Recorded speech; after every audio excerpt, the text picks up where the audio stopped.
Hi, welcome to Why This Now.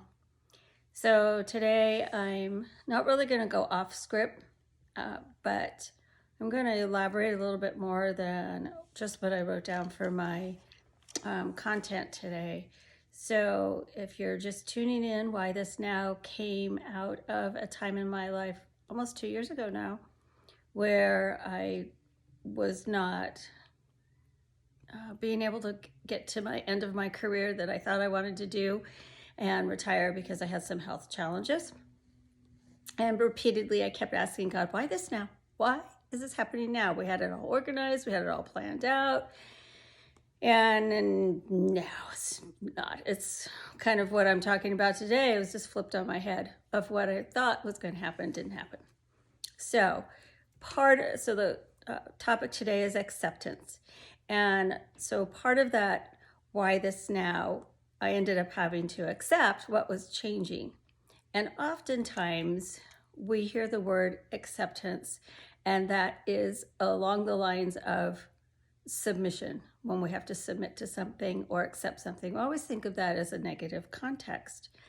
But I want to challenge us today to take a look at acceptance in a different dimension, and that would be in accepting what God has planned for you, but why God has that planned for you. And we might not know the why this now, the answers to that, but we do know that in that acceptance, we can find the joy, the peace, and the hope that I always end my segments with when I'm sharing a concept with you or a topic.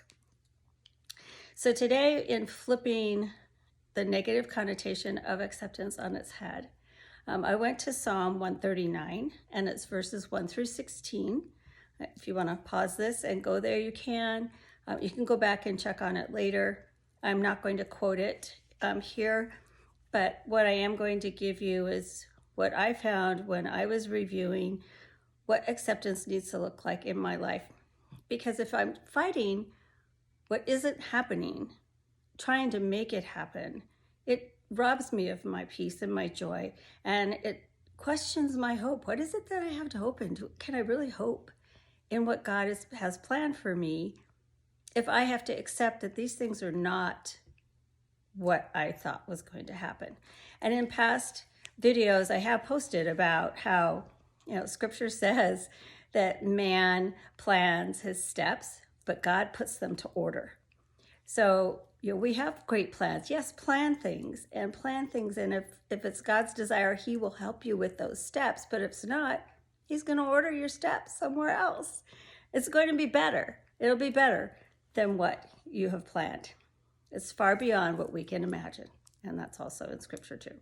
So anyway, Psalm 139, verses 1 through 16, is what I was referring to earlier. And so as we read that, we can, if you think of everything in those scripture verses in terms of, of what we can accept. What can we accept about God? What can we accept about who he is? What can we accept about how he sees us? Because oftentimes we look in that mirror and we're going, oh, that is really not what I want to see. Or we can celebrate our successes and things that we do see we like, but, friends, let's just be real. It's not always positive when we look in the mirror, especially as we get older, because when did this happen? So one of the things that we read is that God accepts all parts of who we are. He accepts where we are. His acceptance isn't always approval, but he is accepting of where we are because he's going to work with us where we are. He's going to meet us where we are. We don't have to go find him. If you turn around, he's right there. He's going to bump right into you because he's always right there with you. He knows what we think before we say it. He knows all of our thoughts. We can hide them from others, try to hide them from ourselves, cannot hide them from him. And even though he knows everything we think and everything before we even say it, he still can only love us. That is the only thing he can do. He can only love us. So if you want to turn there, you can pause this and go to Psalm 139, 1 through 16. Because then as you start to read through those, you'll see that he watches over us always. He cares for us always. He travels with us. Even when we go to the places where we should not be, he's not going to shrink away from that and go, oh, well, I'll wait till you stop making that bad decision or that choice or going where you are not supposed to go. When you come out of that, I'll be here for you. No, he goes right through that with you. I call it going into the trenches. And just like we go into the trenches with others around us, God is there even before us, because he knows that's where we will end up and where we need to be.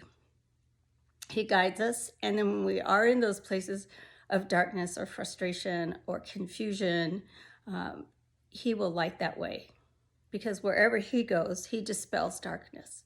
There is no darkness where he is.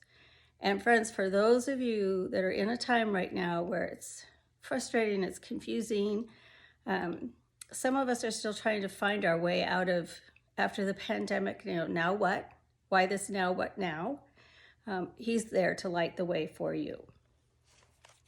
He created us before time to be born for this time. And I know there's a lot of songs out there that say, you were born for such a time as this, and it's true, and it's in scripture, that he created us, he knit us together, and that's in Psalm 139. You'll be reading that too. He planned the day that we were going to be born because he has a purpose for you in your why this now, for you to shine, for you to encourage other people, for you to bring his glory to those around you, and to lift up his name as you walk your journey. Even when you stumble and even when you fall, the biggest thing is getting back up again, and he's there to pick you up. He treasures his creation. He hasn't created anything that he does not love. We can accept his love and take that into that positive. If you, well, I guess I have to accept his love. It's not a disappointing circumstance. It's an amazing gift that we don't deserve, and we cannot earn it, but we can live in it. So we can always, always live with joy, peace, and hope as we live in our why this now. Go get it.